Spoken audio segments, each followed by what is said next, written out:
I'm Laura Burke for GamingTrend.com, and we're taking a look at the B2 series of condenser microphones by Neat and the Skyline conference mic for good measure. As a lead singer of my own band, I've done hours of research on microphones, mixers, in-ear monitors, and a plethora of software for recording my music at home and in my studio with the band. The microphone you choose can make or break your success.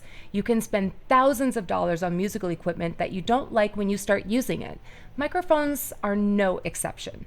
Some things to consider when looking for microphones are: what am I planning to record with it? Where am I going to be recording? Do I need additional equipment to use it? And budget. I address all that in the written review, but here we're going to take a look at some of the things that you might want to learn if you don't already, so you don't buy a $2,000 paperweight. There's also a side-by-side sound comparison for each microphone so you can see and hear each before buying it online. Okay, science awaits. There are several polar shapes: cardioid, subcardioid, supercardioid, hypercardioid, figure 8 or bidirectional, shotgun, and omnidirectional. Each has a slightly different area around the microphone that responds to sound. This is important to research when buying a microphone because they're expensive, and getting the wrong mic can trash your performance, be it live or recorded. If you are live streaming in a small room with no sound treatment, you will get a lot of ambient noise off the wrong mic. Likewise, if you're a mellow, easy, vibey podcaster hosting a meditation channel, you probably need something that will isolate your voice but pick up subtleties in a soft tone. Then you've got singers, guitars, drums, and a variety of other sounds to consider capturing. It can get quite overwhelming. Cardioid is Greek for heart-shaped curve. I find that to be difficult to visualize and unhelpful for a novice. At least it was for me when I was learning. Instead, think of the shape of a dandelion and all that white puffball state. The stem is part of the microphone that you would hold or mount, and the center of the flower is the microphone grill that you point at the source. That white puffy area is the most effective sound diameter for the microphone.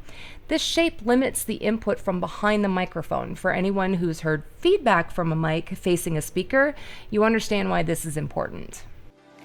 Subcardioid doesn't quite pull into a heart shape at the base. Instead, it barely dips in, and it allows for a little more sensitivity from behind the microphone than a cardioid shape. If you have a source that moves around a lot, this would give you a bit more of an effective area than the cardioid shape. I think a newscaster doing interview on the streets. People who have never used a microphone before move all around a lot and don't consider the effective source distance. Supercardioid is a more narrow version of the shape of cardioid, but has another small bubble on the back of the mic. This gives you more condensed front sensitivity and adds some sensitivity to the back. Similarly, hypercardioid is an even tighter cardioid shape, but now the bubble on the back is bigger, giving you more input from that direction. Since there's less side sensitivity, it also helps to isolate sound source in a room that might provide excess noise. This does mean that the source must be very aware of the position to the mic. Figure 8 or bidirectional is very descriptive of the shape. There are two equal areas on the front and the back of the microphone with extremely limited side sensitivity. This is very useful in isolating an instrument surrounded by other instruments. The downside here is that nothing can be to the rear of the mic because the sensitivity there is equal to the front. The most effective use for this would be two sources side by side. Shotgun or unidirectional is the most narrow of the directional patterns. It reminds me of a balloon animal: long and skinny bubble in front, two small skinny bubbles on the side, and a medium skinny bubble on the back. This is most commonly used in the film industry to isolate actor dialogue. The minimal side sensitivity allows less ambient noise and reduces the occurrence of feedback. Omnidirectional is the most wide pattern. If you suspend a microphone in the center of a clear beach ball, that is the sensitivity area of an omnidirectional pattern. The practical uses for this would be like lavalier mics that are pinned to an individual or a conference room setting with a single mic in the center to pick up everyone irrespective of position. Because this pattern is wide open, the propensity for feedback and noise increases if you're not an experienced sound engineer. There are, however, very powerful tools for an interviewer to capture other sources perfectly. Now that we kind of understand the polar shapes and how we might use them, let's look at two of the three types of transducers most applicable: dynamic and condenser. The third is ribbon, and while they have excellent sound quality, they also have a relatively prohibitive price tag and are super delicate. So we will skip those in favor of discussing the most commonly available. Transducer is just a fancy sciencey word for converting energy from one form to another. In both types, sound vibrates a diaphragm, but the method used to translate that sound to electrical energy is where they differ. A dynamic transducer uses an induction coil that moves inside a magnetized core connected from the top of the coil to the transformer to interpret the sound. They also tend to be more capable of taking punishment because they're less sensitive, allowing them to capture loud sounds like drums. A condenser mic uses voltage between the diaphragm and a second plate to generate charge or discharge as the two plates get closer and further apart. This usually passes through a transistor to make usable current. One of the biggest differences here is that the condenser mic requires power to charge the capacitor. Don't fret though, most modern mixers have a 48V phantom power toggle or an always on button that will allow you to easily set up a condenser mic. Just be sure to read your manual for powering up and down properly so you don't damage something. Well, that was a lot of science. I hear you saying to yourself, how can I figure out if the B series is going to work for me with all of this information? Now that you have the technicals out of the way, check out the written review for more in-depth usage of each microphone. Coming up next in this video is a side-by-side sound sampling for speaking, singing, and my terrible guitar playing. So you don't want to miss that. Okay, so one of the things that I wanted to show you here is actually the input itself. So you can see here's the microphone. We've got it set up right now with the King Bee, and you can see that this takes up quite a bit of real estate, and you do need a really heavy duty arm in order to support it. This thing will hold a 4-pound microphone, which I don't know if one exists that's not professional, like industry. But this is a pretty heavy microphone. It is almost 2 pounds. So you need a really good arm in order to support the weight. Distance that I'm not speaking directly into it and up like this. I do not need to. This is powered, and you got to treat it like a hot mic. Now the nice thing is you can hear that as I come closer, you kind of get a little bit more richness. So it really depends on the kind of broadcasting that you're wanting to do. If you're wanting to sing into it with a much more intimate sort of sound, then by all means get up close. But just realize that if you get louder, you're going to have to pull back on this microphone. So one of the things I wanted to show you here is I've got it set up so that you can see my powered input here.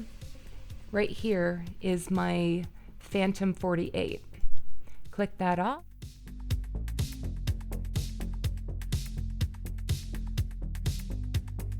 Click that back on, and there you go.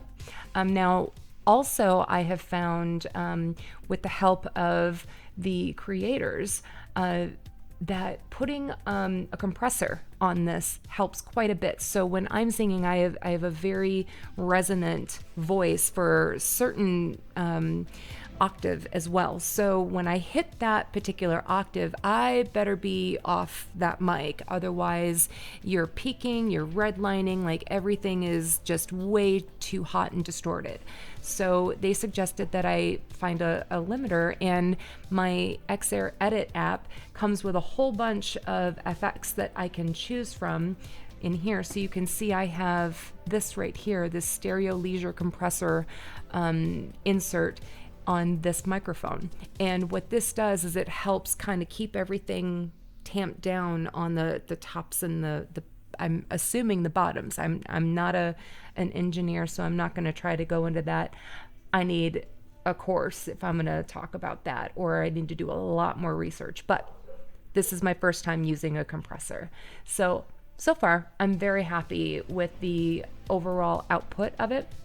I'll give you a quick sample. You've heard me speak. I'm gonna come up here. I'm gonna whisper. It hears me very, very clearly, and I'm barely speaking. You can hear that there are some pops. So I would suggest putting some sort of pop screen in front of this to kind of keep your plosives down, especially if you're going to be doing a podcast or doing voiceovers or any sort of recording where you're speaking a lot.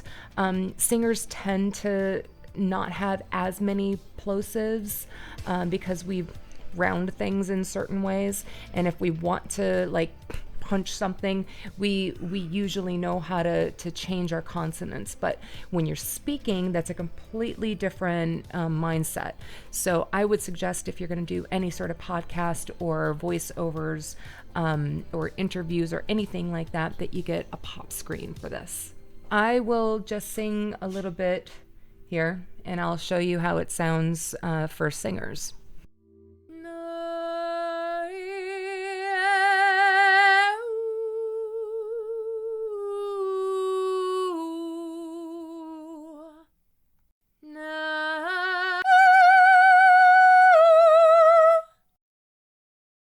All right, so you could see where it goes from like a normal input on my waveform. I didn't move. I wanted you to see the difference.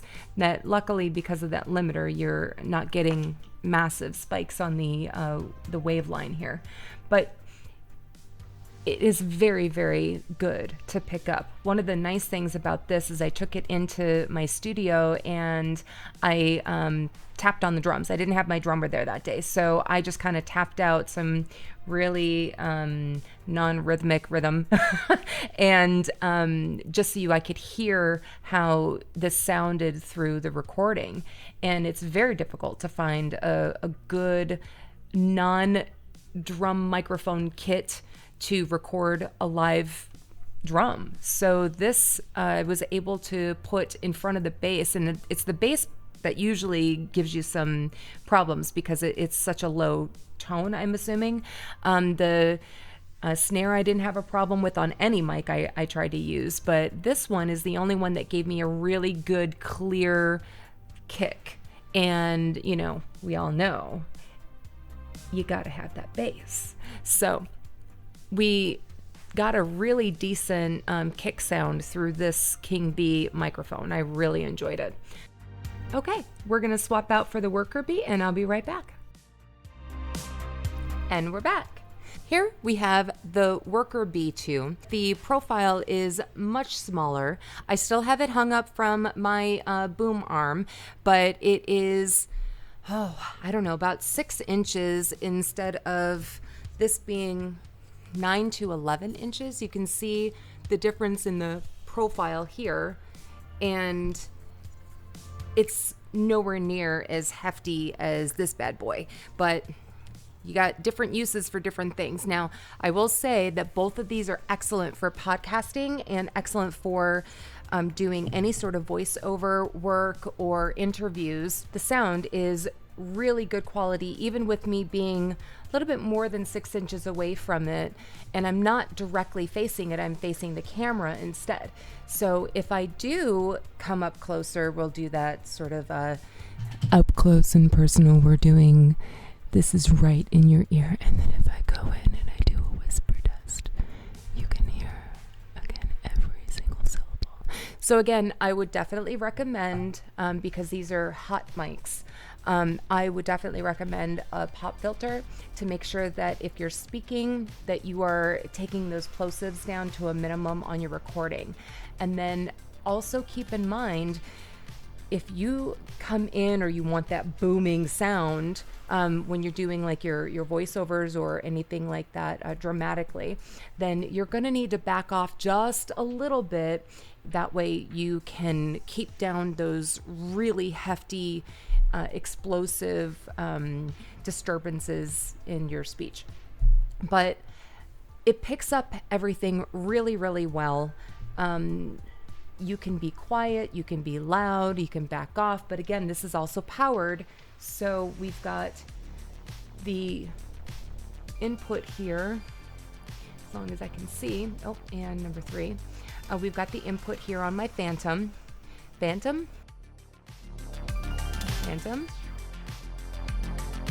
It's really easy when you're using something like I've got a digital mixer here, and this has a whole bunch of stuff built in, like an all-in-one stage box. And you can take this out on the road too. But that's one of the reasons I like it. And then here is, of course, my waveform. And you can see if I'm not facing away or I move away, you can still pick up what I'm saying. It just sounds a little bit more distant. But right here really is kind of perfect. And the real estate that it's taking up on the screen, I don't think is overly distracting. And if you've got it on a boom arm or if you've got it on a table in front of you, either way is perfectly fine. But it's actually a really good microphone, I think, for doing any sort of online podcast, interview, review, or anything like that. So excellent job, Neat. We'll do just a real quick vocal.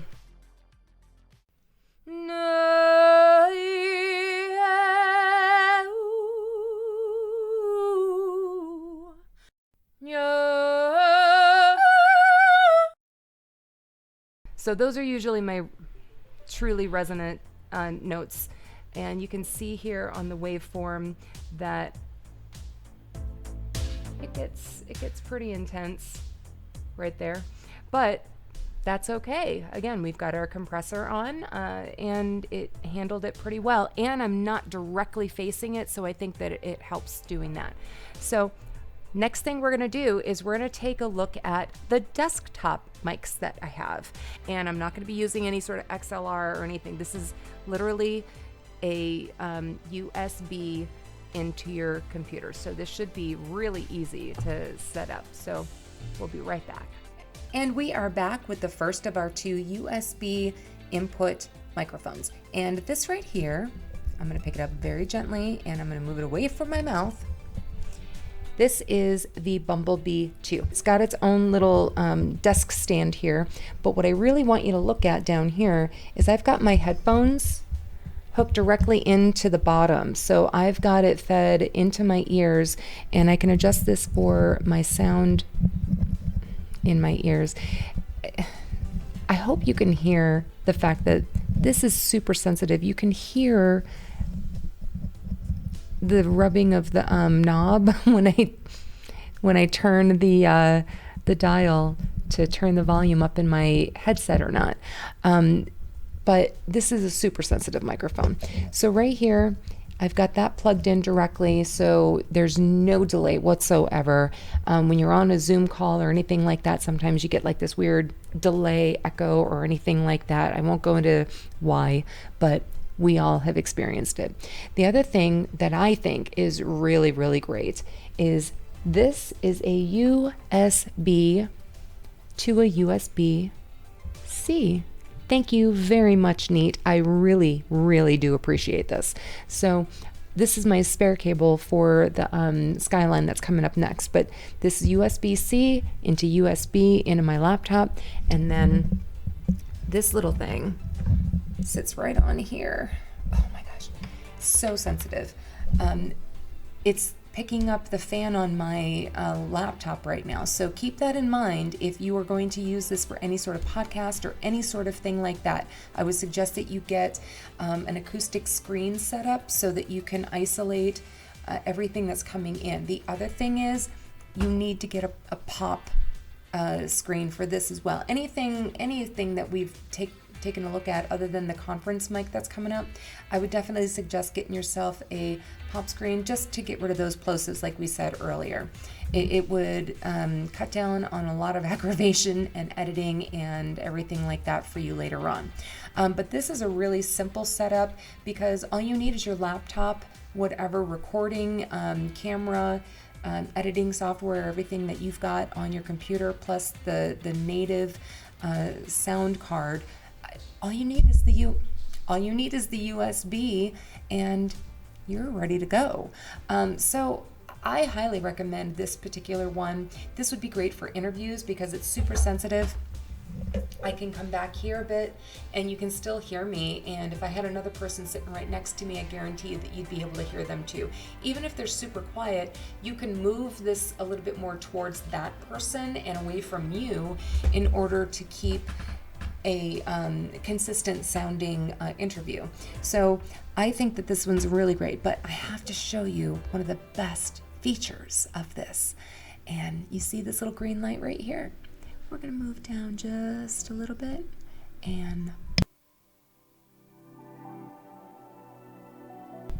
that's right, you have a mute button right there. So no more kids barging in, cat, meowing because they want their evening treat at 9 o'clock and you've got a conference call in Japan, or, the dogs barking outside or next door or in front of you.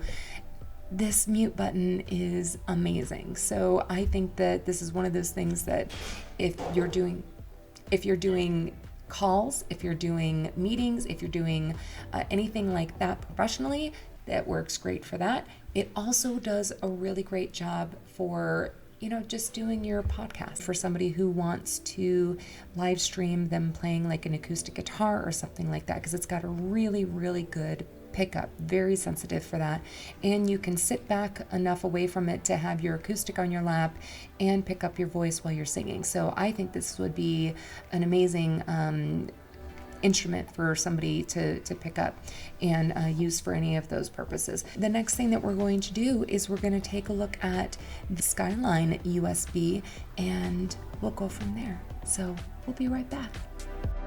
Okay, so right in front of me, we have the Skyline, and this is going to be what I would suggest that you put in your conference call. So you could put this in a large table. You could even put it in like a gaming room situation like this, and you can have everybody around the table speaking, and it's going to pick you up. It's actually pretty clear. Now, one of the things I'll say is that because this is set up for like a conference room setting and not the other ones for like podcasts and monitoring and everything like that, I have the headphones going through the input on my PC. This isn't necessarily meant for you to be live monitoring. It's just a microphone in that conference room setting. I would say this thing is pretty sensitive. You can put this quite far away and we're still gonna get a really good sound. So that's not quite the middle of my table. Let's move it to the middle of my table. There we go. All right, so that is the middle of my gaming table upstairs. I think that it would be able to distinguish between multiple different people sitting up here. So I don't think that you would have any problem whatsoever in any sort of conference call setting using this microphone. Now I'm going to pull this back and I'm going to show you something. Sometimes you have to put this thing in front of somebody else to control it, but can you see it? I don't know if you can. That light's pretty intense. Oh, there we go. See that?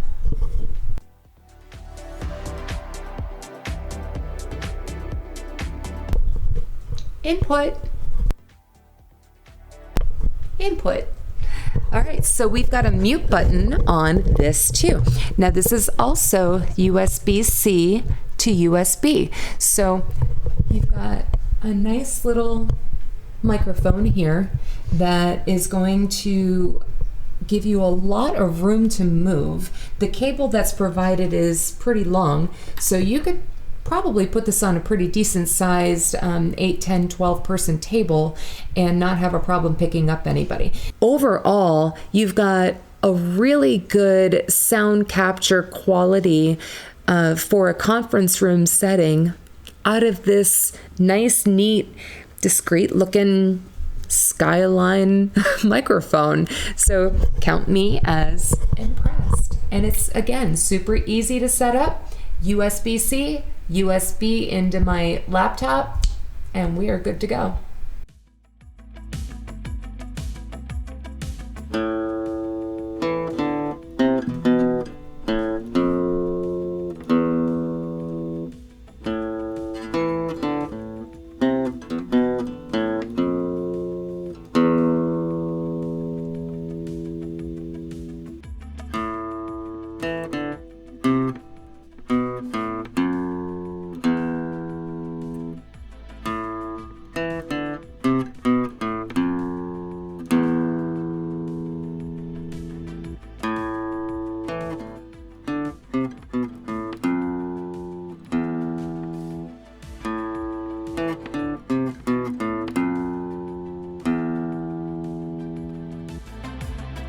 Well, there you have it.